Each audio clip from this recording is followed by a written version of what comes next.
Alors nous allons commencer par le défilé de mode. Nous avons tout d'abord Alina.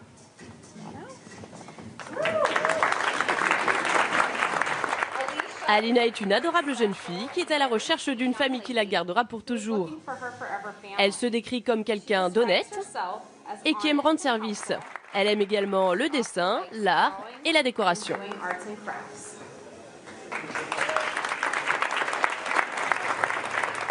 Voici Lola. Lola voudrait une famille traditionnelle avec 2 parents ou alors une mère célibataire. Elle a besoin d'être encadrée et nécessite beaucoup de patience. Elle aimerait aussi des frères et des sœurs plus âgés qu'elle.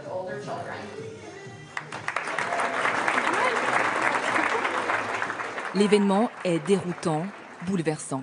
Chaque année, une association organise un défilé d'enfants dans le but de les faire adopter. C'est difficile à croire, mais ces parents potentiels sont là pour jauger, trier, choisir parmi 16 candidats à l'adoption. Oh Mathilda, tu as l'air si mignonne. Je crois que j'ai trouvé ma fille.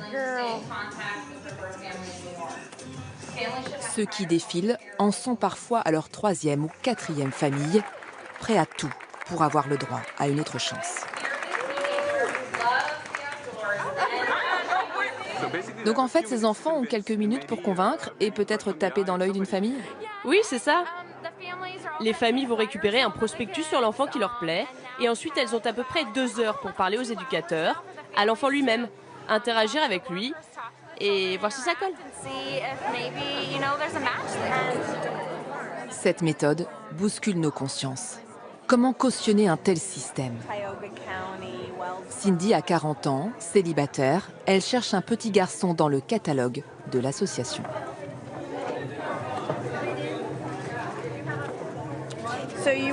Donc vous me recommandez Jason ? Oui, c'est le petit gars ici. Mais il fait beaucoup plus jeune en vrai que sur cette photo. Je cherche plus en réalité un enfant entre 0 et 6 ans et beaucoup d'entre eux ici sont plus vieux que ce que je souhaiterais avoir. C'est un peu comme une grande foire commerciale où les produits à vendre sont des enfants et pour une future maman comme moi qui espère adopter, c'est assez bouleversant à voir. Cette grande foire aux enfants, c'est l'horrible conséquence d'une pratique que l'on nomme le rehoming, la réadoption. Aux États-Unis, on peut adopter un enfant puis publier une petite annonce pour s'en débarrasser. Sur Internet, on trouve des milliers de photos, les visages de ce cauchemar américain. Un quart des enfants adoptés sont abandonnés par leurs nouveaux parents. 25 000 chaque année. On les appelle les enfants jetables.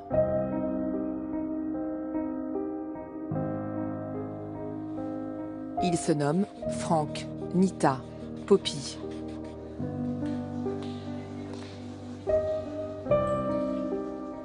Ils ont été vendus, échangés comme des marchandises.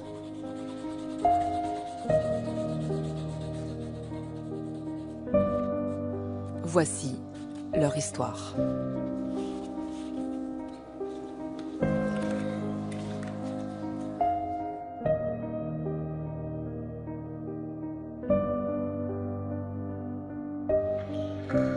Enfant jetable.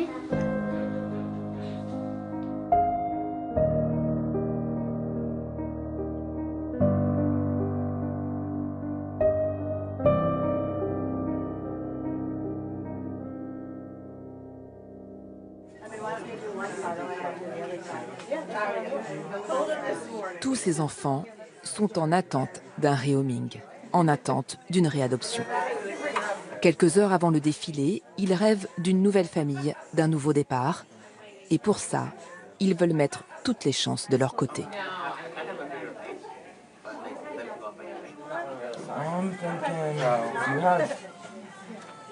Dis-moi que tu as du violet avec du rose qui brille. Ce jeune garçon s'appelle Frank. Il vit en foyer d'accueil. Il a 14 ans.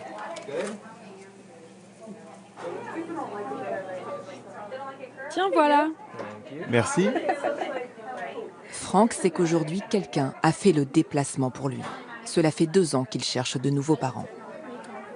C'est à la menthe. C'est sympa, j'apprécie.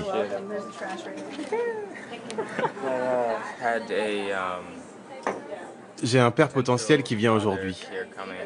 Je lui ai dit que j'aimais le dessin, donc j'en ai apporté quelques-uns pour qu'il voie ça. Aujourd'hui, c'est donc important, parce que j'ai peut-être la chance de faire partie de quelque chose, de faire partie d'une famille, et j'attends ça depuis longtemps maintenant.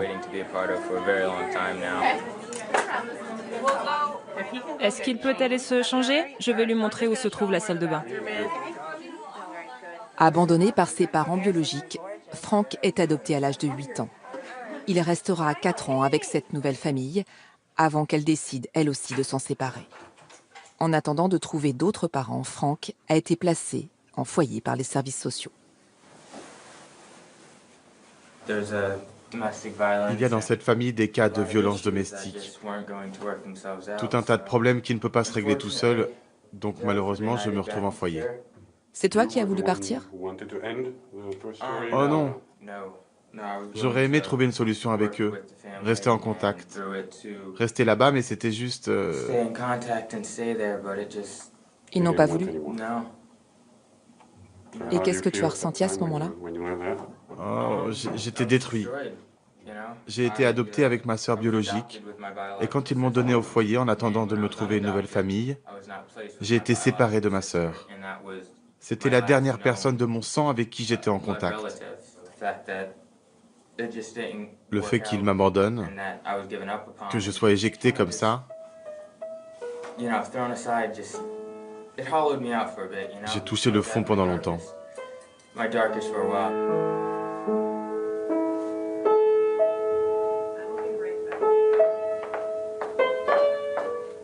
Frank avance aujourd'hui, seul, sans nouvelles de cette sœur qui a été confiée à un autre foyer. Il veut croire que ce troisième papa qu'il attend aujourd'hui pourrait être le bon. Je voudrais lui montrer les meilleurs aspects de ma personnalité,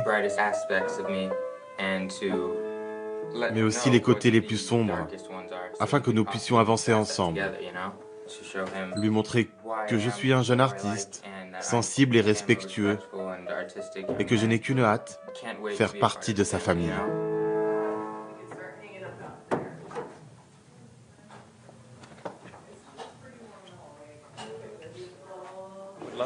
Ce papa, le voici. C'est pour lui que Frank a réuni ses dessins. Il s'appelle Tom, il est professeur, n'a pas d'enfant. Pour l'association, c'est un candidat idéal, mais lui a une autre vision de ce qui se joue ici. Je suis venu il y a quelque temps à un événement comme celui-ci, sans rien attendre de particulier. Frank était là, on s'est bien entendu. La semaine suivante, son éducateur m'a appelé. Ça s'est passé super vite. Il m'a dit « Viens la semaine prochaine, on verra comment ça se passe. Si ça prend entre nous, on poursuivra. Sinon, c'est pas très grave. Je n'ai rien à perdre, rien à gagner. » C'est ce que doit gérer l'association aujourd'hui. Ce grand écart entre les attentes de Tom et celles de Frank. Allez-y, allez-y, c'est à vous. Frank a les capacités pour accomplir de grandes choses dans la vie. En s'élançant sur le tapis rouge, Frank a un peu l'impression de jouer son avenir. Frank veut faire partie d'une famille et être aimé.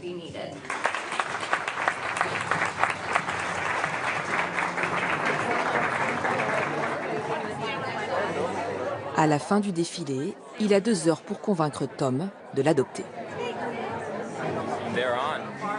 La suite logique, ça serait de passer des week-ends ensemble, de faire des sorties, et au fur et à mesure des jours et des semaines, peut-être m'installer chez lui définitivement.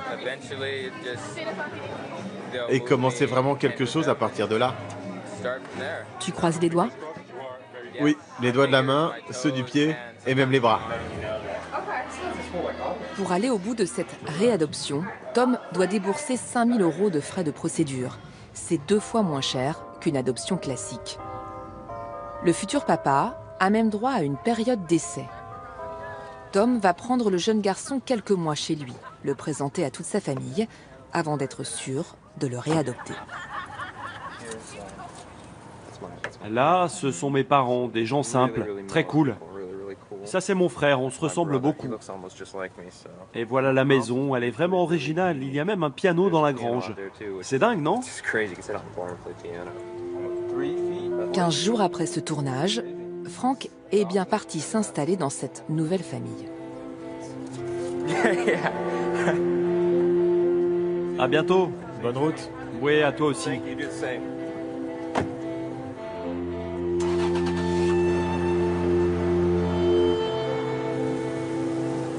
Mais 6 mois plus tard, Tom nous a envoyé un message. La réadoption ne s'est pas bien passée. Problème d'incompatibilité. Frank est aujourd'hui de retour au foyer.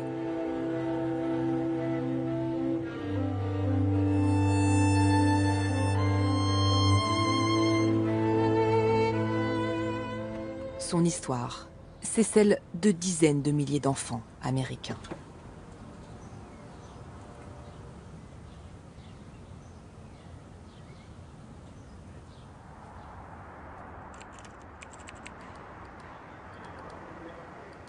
Ce manque de législation permet aujourd'hui toutes les dérives.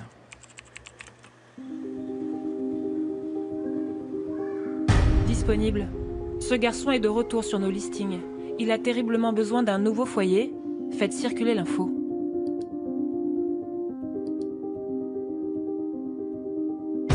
Sean a 10 ans.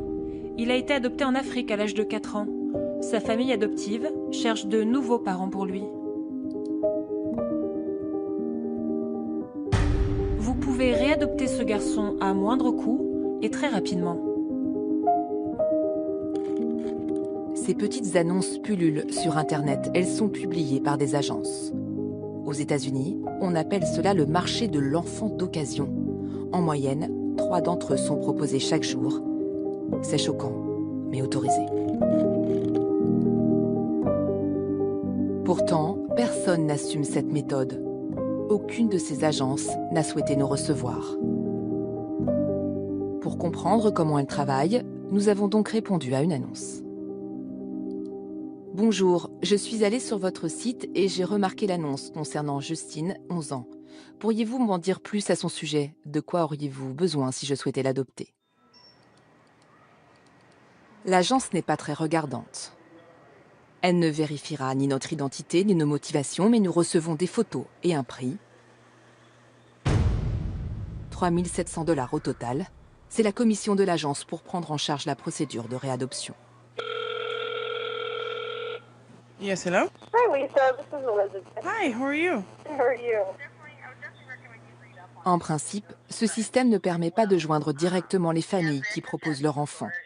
Mais l'agence, refusant de nous répondre, nous avons contourné la règle et nous sommes rentrés en contact avec les parents. Si je suis intéressée, quelle est la marche à suivre? Pour dissoudre notre adoption, vous devez d'abord obtenir un agrément. Donc quelqu'un qui va venir chez vous, une assistante sociale pour vérifier que tout va bien. Ensuite, vous prenez un avocat, nous aussi, et ils transmettront auprès des États concernés un document qui transfère la garde provisoirement pour que tout soit légal. Et combien de temps ça peut prendre? Pour que la nouvelle adoption soit finalisée, ça peut prendre 1 an. Mais il peut vivre avec vous dès que nous avons renoncé à nos droits. Est-il au courant de tout ça, que vous souhaitez le donner à une autre famille? Non, il n'est pas au courant parce que si nous ne trouvons personne, il restera chez nous. Si la forme est contestable, sur le fond, tout est contrôlé. Ces agences sont reconnues par l'État et tant qu'un juge n'approuve pas la réadoption, les parents ne peuvent pas abandonner leur enfant. Une procédure qui requiert du temps et de l'argent. Alors certains se tournent vers un autre réseau, un réseau d'adoption parallèle.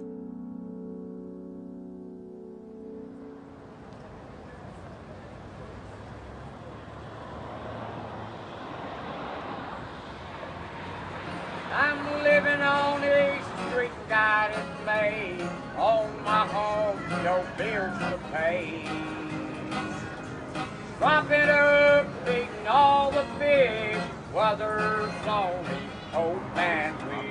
Elle n'aime pas particulièrement Nashville. Elle s'est installée ici pour une raison, fuir ses parents adoptifs.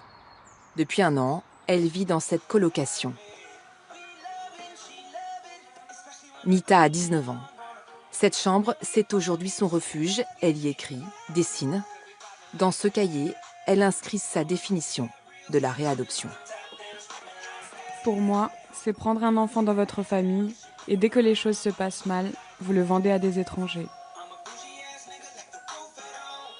Chez Nita, c'est comme s'il fallait être prêt à chaque instant à repartir. Sa chambre est vide.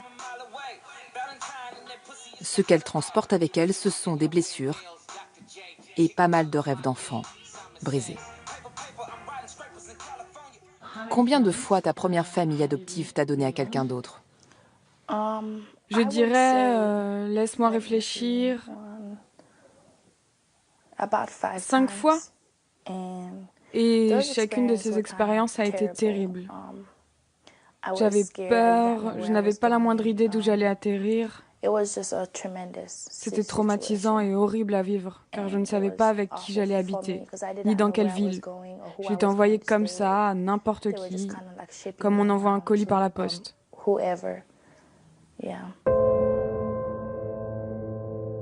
Nita passe de longues et difficiles années dans un orphelinat en Haïti. À 13 ans, une famille l'adopte enfin. Nous les appellerons les Smith. Arrivée aux États-Unis, l'adolescente se révèle perturbée, agitée, souffre de traumatismes liés à son enfance. Alors, au bout de seulement 7 mois d'adoption, sa nouvelle maman se débarrasse d'elle en quelques lignes sur Internet. J'ai une fille de 14 ans que j'ai adoptée en Haïti. Malheureusement, nous devons lui trouver une nouvelle famille. Par où commencer ?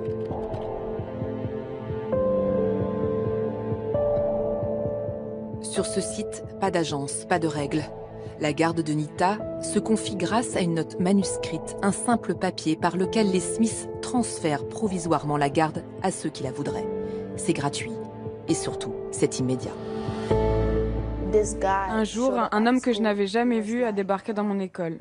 Il a dit « Je viens chercher Nita ». Alors j'ai demandé « Mais qui êtes-vous » Il m'a répondu « C'est ton père qui m'envoie te récupérer ». On est passé chez moi, prendre toutes mes affaires, et là j'ai insisté, mais qu'est-ce qui se passe? Mon père a dit alors, c'est la personne avec qui tu vas vivre désormais.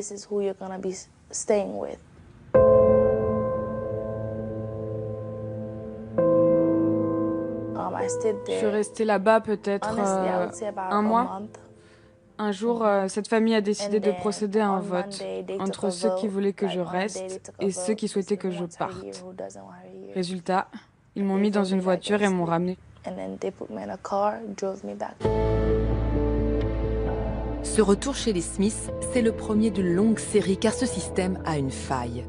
La réadoption n'est ici pas officielle. Alors aux yeux de la loi, les Smith restent les parents de Nita. À chaque problème, dans une nouvelle famille, la jeune fille est rendue aux Smith.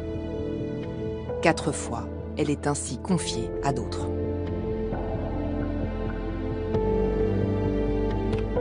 J'aimerais tellement finir avec elle, une fois pour toutes.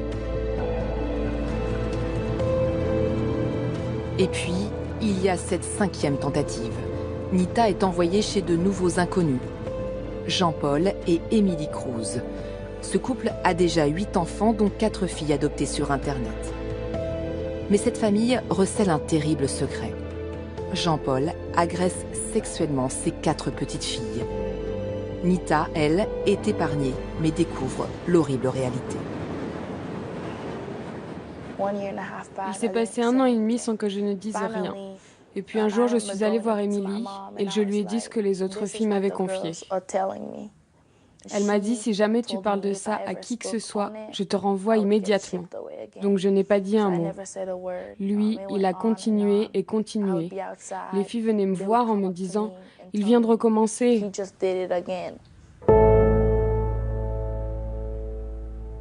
Ma plus grande peur, c'était d'être à nouveau envoyée je ne sais où.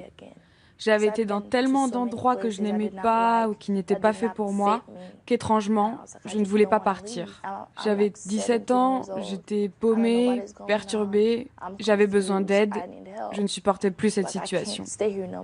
Nita finira par tout raconter à la police. En mai 2015, Jean-Paul Cruz est condamné à la prison à vie pour viol. Emily Cruz a 18 mois de détention pour intimidation de témoins.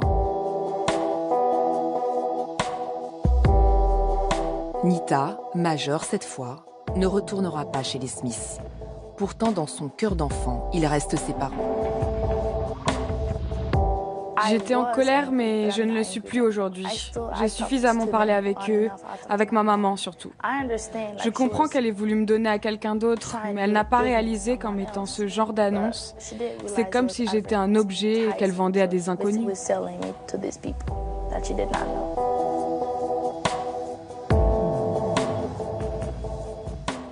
Mais je leur ai pardonné il y a longtemps déjà. Tu l'appelles toujours maman ? Oui, parce que si elle n'avait pas été là, je serais une personne différente. Après tout ce que j'ai vécu, je suis finalement devenue quelqu'un de meilleur et aujourd'hui, je vis ma vie.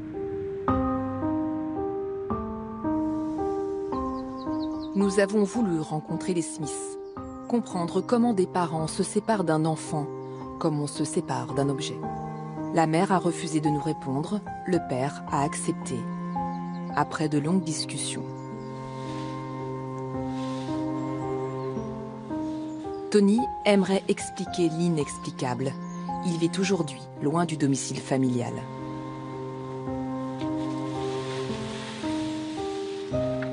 Les Smiths ont divorcé l'an dernier. Et la façon dont ils ont géré Nita n'est pas étrangère à cette rupture. Là, c'est Nita.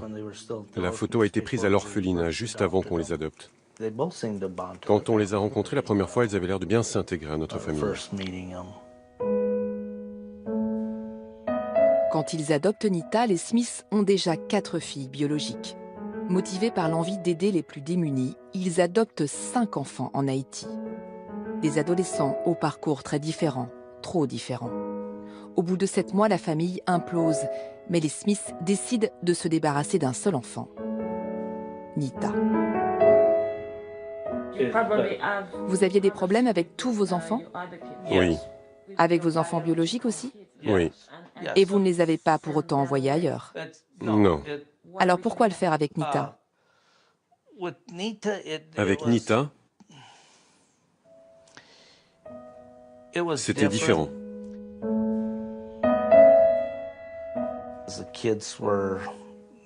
Les enfants ne se sentaient pas à l'aise avec elle. Mon ex-femme était stressée et se battait souvent avec Nita. Je devais rentrer plus tôt du travail pour la gérer. Il fallait que quelque chose change, ou toute la maison allait s'écrouler. Mais vous comprenez que ça puisse choquer? Oui, je comprends. Je comprends que ce soit choquant, mais quand vous êtes face à un problème récurrent,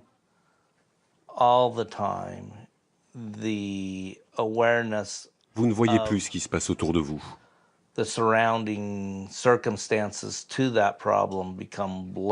On a consulté un psychologue, on a tenté pas mal de choses, de trouver d'autres solutions, mais la meilleure option, c'était de la donner à une autre famille.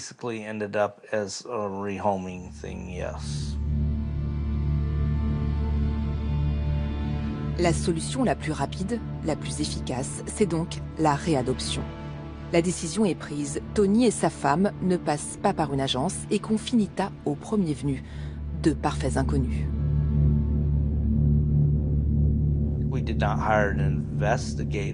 Nous n'avons pas mené d'enquête à leur sujet, ni vérifié leurs antécédents si c'est ça que vous demandez. Vous ne trouvez pas ça irresponsable de votre part? Ils n'étaient pas totalement étrangers à nos yeux. Mon ex-femme leur avait parlé au téléphone plusieurs fois et les a rencontrés. Personnellement, je ne les ai jamais rencontrés, je ne leur ai pas parlé, j'ai fait confiance à mon ex-femme.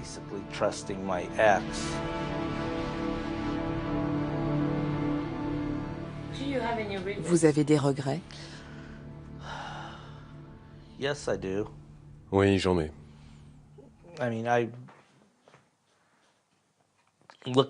Avec le recul, c'est facile de se rendre compte de ses erreurs et de voir qu'on a fait n'importe quoi. Aujourd'hui, Nita me manque. Je l'aime et je ne referai jamais une telle chose.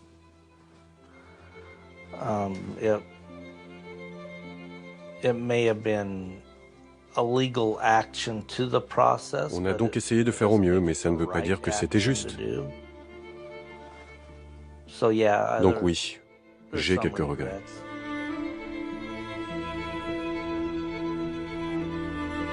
Depuis leur divorce, les Smith se partagent la garde de leurs 8 enfants. Nita a, elle, choisi de couper définitivement les ponts.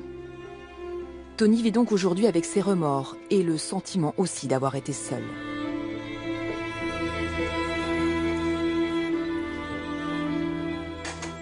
Les services sociaux n'assurent pas le suivi des enfants adoptés aux États-Unis.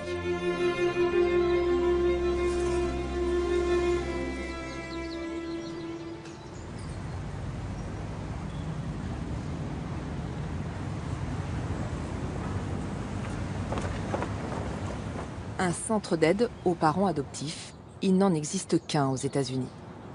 Ici, à Washington. À but non lucratif, ce sont des fonds privés qui le font vivre. Case aide plus de 500 familles par an. À sa direction, Debbie Riley. Cette thérapeute de renom exerce depuis 35 ans. Lors de ses recherches sur la psychologie des enfants adoptés, elle a rencontré des milliers de parents comme Tony, le père de Nita. Des parents qui n'ont pas su gérer l'adoption. Un échec, selon elle, vécu comme une honte insurmontable que seule la réadoption peut faire disparaître.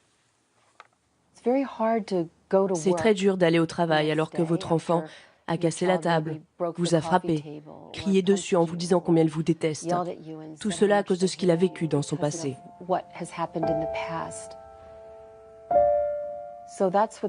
Les parents qui viennent ici disent se sentir seuls, ne pas savoir à qui parler et se sentent eux-mêmes devenir fous.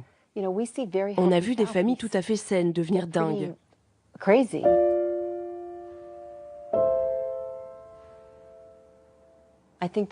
C'est comme ça qu'ils finissent par être submergés et frustrés. Et ils se tournent alors vers des gens qui ne sont pas de bons conseils. Je pense que c'est le résultat d'un mélange entre des parents qui ne sont pas prêts et d'autres qui imaginent le tableau parfait. Certains parents ne mesurent pas les difficultés d'une adoption, encore moins les répercussions d'une réadoption. Ce jour-là, au centre, nous croisons le chemin de cette famille. T'as vu? Il fait comme ça. Tu peux faire la même chose?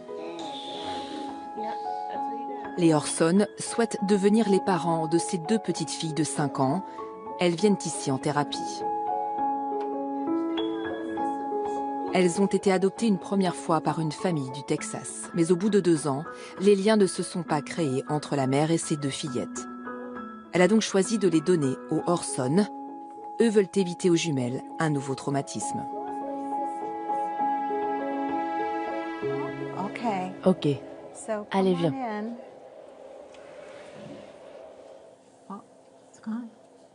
Tu vas bientôt voir un juge? Oui, dans quelques semaines, on va faire ça. Et ça veut dire quoi, à ton avis? C'est parce qu'on doit changer notre nom. Tu dois changer ton nom? Oui, on va s'appeler Orson pour toujours. Ce sera ton 3e nom. Que ce soit une première ou une deuxième adoption, c'est crucial qu'elles fassent leur deuil et qu'elles acceptent la perte de leurs parents précédents. Parce que tant qu'elles n'ont pas fait ce chemin, elles ne feront jamais confiance à personne. Pourquoi faire confiance à votre nouvelle maman quand l'ancienne vous a mis de côté?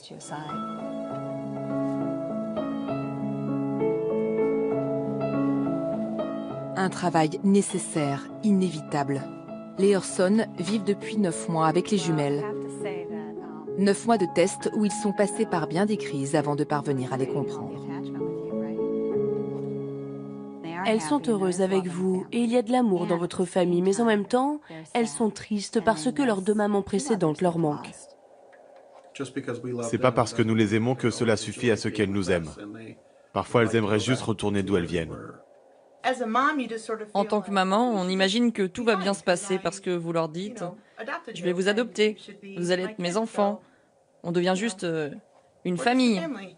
Mais ce que je ressens, c'est que si nous n'avions pas fait cette thérapie, nous n'aurions pas pu aller aussi loin avec les filles.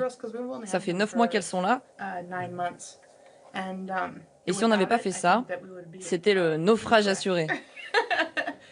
Dans quelques jours, un juge va dissoudre la première adoption et nommer officiellement les Orson comme nouveaux parents. D'après les psychiatres, les fillettes sont prêtes. La réadoption est pour elles une chance. Si leur mère adoptive ne les avait pas abandonnées, je pense qu'elle serait devenue horrible avec elles. Donc, étrangement, c'est très bien qu'elle l'ait fait, parce qu'elle savait qu'elle ne pouvait pas leur donner l'amour qu'elles méritaient.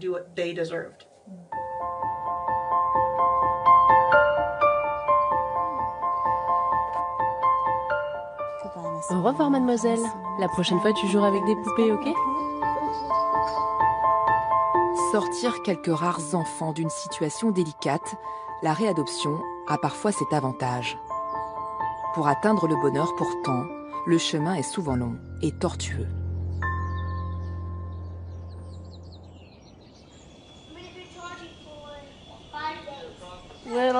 Des petits pancakes. Et en voilà en forme d'étoile. C'est trop petit. Elle a été la plus difficile à convaincre. Megan a longtemps réfléchi avant d'accepter de nous recevoir, inquiète de l'image que nous avions donnée d'elle. Tu veux un autre bout de pancake? Elle incarne tout le paradoxe de la réadoption. Ses bienfaits, mais aussi ses dérives. Elle ne pouvait pas avoir d'enfant. Elle en a 9 aujourd'hui. Ils savent tous comment ranger leurs jouets, laver leur linge. Ok, la plupart du temps. Si je les harcèle.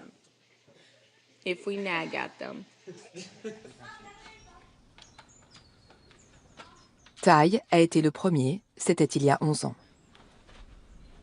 Megan répond à une annonce sur Internet. Une Américaine propose de donner son petit garçon de 4 ans, adopté en Chine. Elle nous a expliqué être sa mère adoptive, mais qu'elle avait beaucoup de mal à créer des liens avec lui. Elle trouvait que ses oreilles étaient trop grandes, et ses pieds aussi. Mes pieds sont petits maintenant. Ils sont larges, non? Mais quand j'ai vu sa photo, moi j'ai trouvé qu'au contraire, ses oreilles étaient magnifiques. J'ai trouvé qu'il était magnifique. C'était un lundi matin, et le mardi, elle m'a dit « Je veux que vous soyez ses nouveaux parents. Quand venez-vous chercher votre fils ?» Je pense que c'était une bonne chose. Parce que tu as fini avec moi? Ouais, je ne serais pas là aujourd'hui.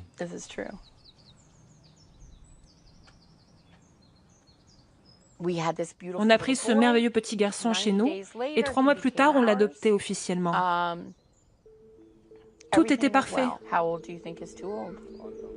Megan pense alors qu'elle peut aider d'autres familles à toucher elles aussi le bonheur. Elle rejoint un groupe de discussion privée sur Internet où l'on parle de réadoption. Rien n'encadre ce genre de groupe. Les discussions étant privées, elles échappent à tout contrôle des autorités. On peut ainsi librement échanger ses enfants sur la toile. Très rapidement, Megan joue les intermédiaires. Lorsqu'une famille propose un enfant, elle la met en relation avec des parents qui souhaitent adopter. Elle échange leurs coordonnées. En 2007, une femme intègre le groupe sous le pseudo de Big Mama. Cette femme est venue sur notre site en se décrivant comme une femme mariée avec 2 enfants. D'après elle, le premier vivait à New York chez sa mère et il était inscrit dans une école pour devenir pianiste. Elle avait adopté le second sur un site de réadoption et elle souhaitait adopter à nouveau. En tout cas, voilà ce qu'elle nous a dit.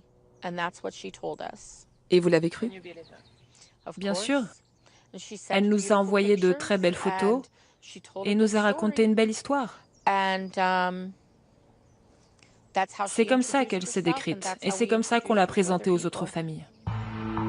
Celle qui se cache derrière le pseudo de Big Mama, la voici.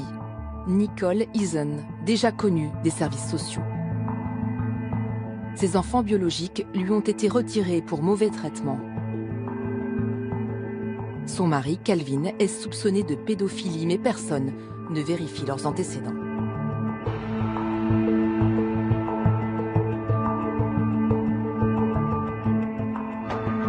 Nous n'étions absolument pas impliqués dans tout l'aspect juridique et légal. Nous n'étions pas des professionnels. Et on prévenait les gens. Prenez un avocat. Vous devez en parler à un avocat. Mais il y avait des enfants en jeu. On s'est laissé embarquer. Je pense, et sans doute était-ce naïf, mais je pense que tous ceux qui étaient impliqués dans ce groupe imaginaient travailler dans l'intérêt des enfants. Tout le monde pensait, pourquoi prendre un enfant si ce n'est pas pour l'aimer? Finalement, le service des fraudes sur Internet alerte Megan sur le véritable profil de Big Mama. Trop tard, celle-ci a déjà pris une petite fille depuis 15 jours. Megan n'a joué que les intermédiaires. Pourtant, elle décide d'aller elle-même demander des explications. Elle traverse les États-Unis pour arriver jusqu'ici, jusqu'à la maison des Eason. Quand je suis arrivée, Nicole n'était pas là. Mais il y avait son mari, Calvin. Alors je lui ai dit, je vais appeler la police. J'avais mon téléphone dans la main. Alors il s'est retourné et il a dit, prenez vos merdes et cassez-vous.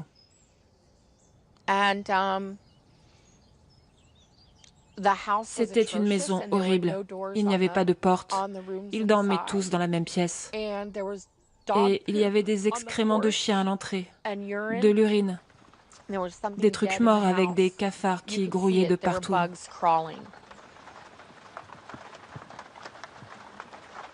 Sans preuve réelle de mauvais traitement, la police ne peut intervenir. Alors Megan décide d'emmener l'enfant avec elle. La petite fille m'a alors demandé, est-ce que je vais encore être envoyée chez d'autres gens? À ce moment-là, j'ai pris l'engagement qu'elle n'irait plus jamais ailleurs.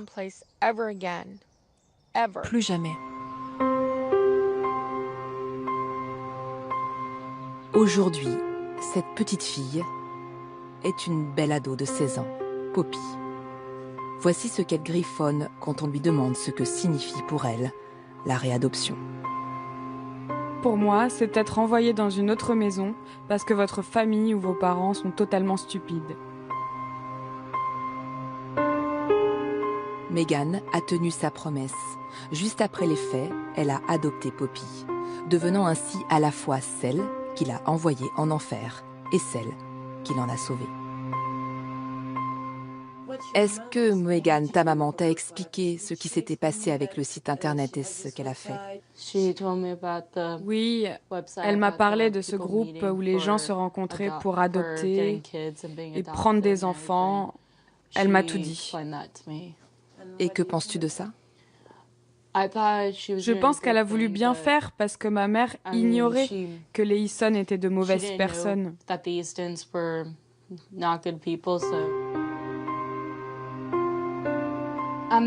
me rend malade ce qui s'est passé. C'est un mélange d'émotions. Ce que je ressens, c'est ce sentiment que les Eason n'auraient jamais dû avoir la possibilité de faire ça. Il y aurait dû avoir des personnes pour vérifier leur passé. Comme acte de résilience, mère et fille ont choisi d'affronter ce passé. Qu'est-ce que tu comptes porter lors du procès? Ce pull-là ou l'autre? Non, celui-là. 8 ans après les faits, un contrôle de police a conduit cette fois-ci à l'arrestation des Eason et l'ouverture d'un procès. Chez eux, les agents du FBI ont trouvé d'autres enfants adoptés sur Internet. On a commencé cette histoire ensemble, on l'a finie ensemble. Poppy et Megan font partie des témoins à charge. Elle avait deux possibilités. Tout oublier survivre et terminer. Fin de l'histoire. Mais Poppy a décidé qu'il était important que personne d'autre ne soit leur victime. C'est la personne la plus forte que j'ai rencontrée de ma vie. Une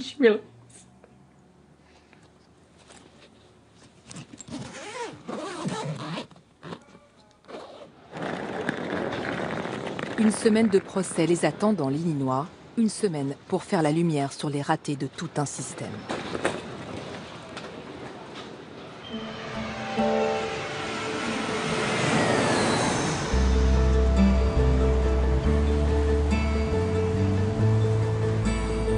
Ce système, ils sont justement de plus en plus nombreux à le dénoncer. Au Congrès, James Langevin et Karen Bass sont les députés les plus déterminés à en finir avec cette pratique. Le fait que ce marché noir existe, où les gens abandonnent littéralement leurs enfants sur Internet, ça me bouleverse. Car je pense à tous ces prédateurs sexuels qui sont là, dehors, prêts à se servir parmi ces enfants. Je suis contre la réadoption. Les enfants ne sont pas des animaux de compagnie. Lui-même adopté, James Langevin souhaite mettre un terme à ce système qui dure depuis des décennies. Il est l'auteur d'un projet de loi national qui interdirait la réadoption et viendrait aussi en aide aux familles. La réadoption doit être considérée comme un acte criminel, mais pénalisé, ça ne règle pas entièrement le problème. Ce qu'on veut faire, c'est prendre ce problème en amont, avant la rupture. Mon projet de loi protège ces enfants et fournira les ressources nécessaires aux familles, que ce soit par du conseil, des thérapies ou une prise en charge des soins. Faire en sorte qu'ils aient toute l'aide dont ils ont besoin pour que cette première adoption soit la seule, pour que la réadoption ne traverse plus jamais leurs esprits.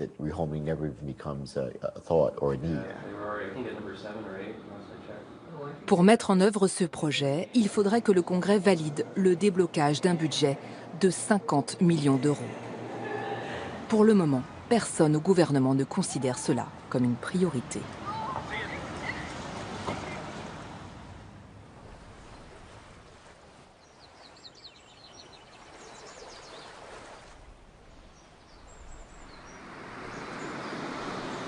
Au nord-ouest des États-Unis, l'absence de services sociaux compétents a fait naître il y a 10 ans un organisme privé payant et unique en son genre. Un centre de rééducation pour enfants adoptés. Allez, c'est parti. Bill Stutley est le directeur de ce centre. Chaque année, il reçoit une cinquantaine d'enfants, prix du séjour ici, 3 500 € par mois. Quel arrêt! Beau boulot! Ces enfants ont été adoptés à l'étranger par des familles américaines et se sont par la suite révélés violents ou caractériels. Confiés à ce centre, ils sont ici en thérapie afin de pouvoir réintégrer leur famille. Ces enfants sont à part. Ils ont tous un passé très particulier, très difficile. La plupart d'entre eux ont été exposés à l'alcool avant la naissance, ce qu'on appelle l'alcoolisme fœtal. Ils souffrent aussi de traumatismes liés à des maltraitances subies dès leur plus jeune âge, entre 1 et 3 ans. Cela engendre chez eux de graves problèmes de comportement. En venant ici, ils ont la chance de pouvoir être aidés dans un endroit où ils se sentent en sécurité. Ils peuvent apprendre à recréer des liens et espérer ainsi intégrer un jour leur famille adoptive. Pour ces enfants, ce ranch, c'est surtout leur dernière chance. Si la rééducation ne fonctionne pas, la réadoption sera envisagée. En attendant, ils vivent ici 24 heures sur 24. Au programme, des ateliers, mais surtout des séances de thérapie, des cours de discipline que nous ne verrons pas. Même l'école se déroule au ranch. Je suis sûre que tu peux trouver. Un enfermement, une pression que certains ont du mal à supporter. Comment tu te sens ici? Je préfère être à la maison. Et qu'est-ce que tu apprends? Comment changer, je suppose. Et ensuite, rentrer chez moi. reprendre les cours que je suivais. Désolée d'interrompre, vous ne pouvez pas continuer. Ok, no problème. Aucune autre question ne sera autorisée. Nous sommes invités à rejoindre le cours de finance donné par le directeur. Règle numéro 1. Vous devez faire la différence entre un passif et un actif. Malgré toute la bonne volonté du personnel, ces enfants donnent le sentiment d'être en prison, comme sanctionnés une deuxième fois d'être mal nés. Alec a 16 ans. Il est le plus ancien pensionnaire. Il vit dans cette chambre qu'il partage avec 9 autres garçons. Et cela depuis 6 ans. Le séjour ici est illimité. Quand il est arrivé ici, Alec était très en colère. Il y avait beaucoup de rage en lui. Il pouvait ou s'effondrer ou devenir très violent, presque incontrôlable. On l'aide, on l'accepte comme il est, mais on essaye aussi de changer son comportement, de lui apprendre la discipline, ce qui est acceptable et ce qui ne l'est pas. Mais il y a une question à laquelle le directeur ne souhaite pas répondre. Pourquoi 6 ans plus tard est-il toujours là? Pourquoi il ne rentre pas chez lui? Ses parents sont attachés à Alec. Ils ont décidé de ne jamais le laisser tomber, et cela pour la vie. Et à leur côté, on fera tout ce que l'on peut pour l'aider, même s'il ne peut pas retourner chez lui.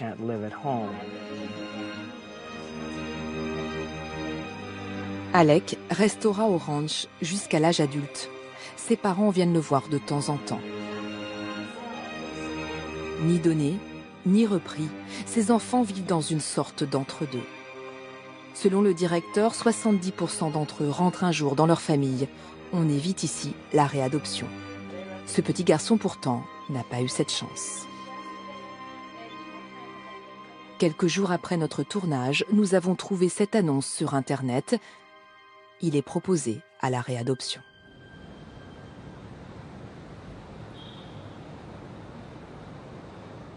Une nouvelle victime d'un système que la justice peine à combattre. Megan et Poppy sont arrivées à Chicago, la veille de l'ouverture du procès dans lequel elles doivent témoigner.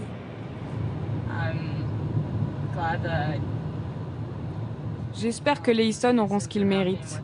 Mais je suis heureuse qu'ils aient été sur mon chemin, car j'ai pu rencontrer ma mère.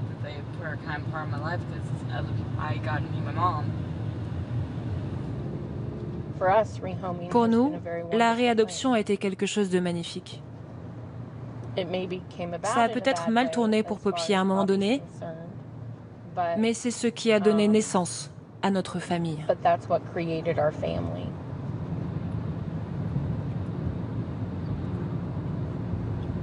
Pour Megan et Poppy, la réadoption donne lieu à de longs débats enflammés le plus souvent.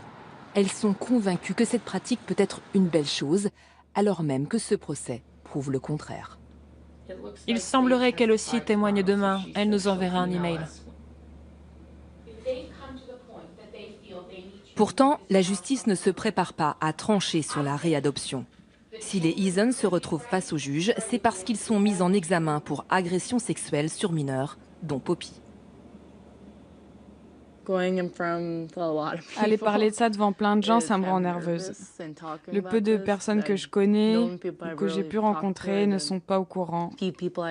J'en ai parlé à très peu de monde.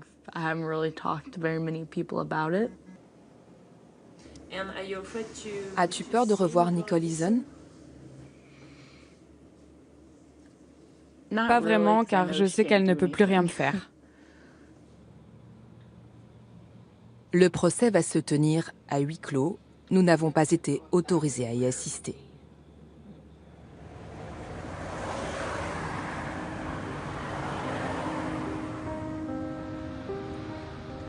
Alors, avant qu'elle n'entre dans le palais de justice, nous avons confié un carnet à Poppy.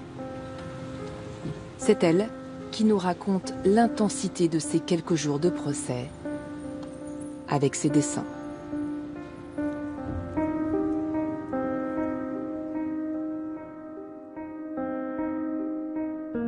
Quand les choses vont mal, c'est comme si la tempête grondait autour de moi.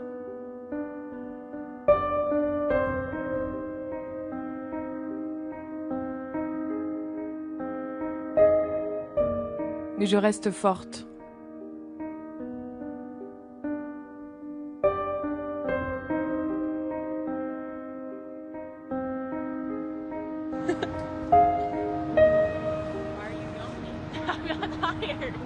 Son sourire est une victoire. À l'issue du procès, Nicole et Calvin Eason ont tous deux été jugés coupables. La peine sera prononcée bientôt. Ils encourent jusqu'à 30 ans de prison. Ils n'ont plus le droit d'avoir des enfants entre les mains, ni de faire quoi que ce soit d'autre d'ailleurs. Donc je me sens soulagée. Je pense que Poppy est satisfaite, car, a priori, Nicole Eason va terminer sa vie en prison. Ça veut aussi dire qu'elle n'aura plus jamais la possibilité d'avoir un autre enfant sous sa garde. Elle m'a assez fait de mal comme ça, maintenant c'est fini, je me sens mieux. On peut enfin l'effacer de nos vies, la jeter à la poubelle. Le combat de Megan et Poppy n'a pas été vain. Suite à cette affaire, l'État de l'Illinois a limité la pratique de la réadoption. Pour tout transfert de garde, les parents ont désormais l'obligation de passer par un juge sous peine de prison. Les petites annonces privées sont-elles strictement interdites? Mais seulement 9 États sur 51 ont depuis suivi cette ligne. Dans le reste du pays, le trafic continue. Ces histoires d'enfants, ce système ont déjà poussé le Congo et la Russie à interdire l'adoption aux couples américains. Voter de nouvelles lois, débloquer des fonds, prendre conscience de la situation des 100 000 enfants proposés à la réadoption. Il faudrait une véritable volonté politique pour changer les choses, pour que l'Amérique ne soit plus le pays des enfants jetables.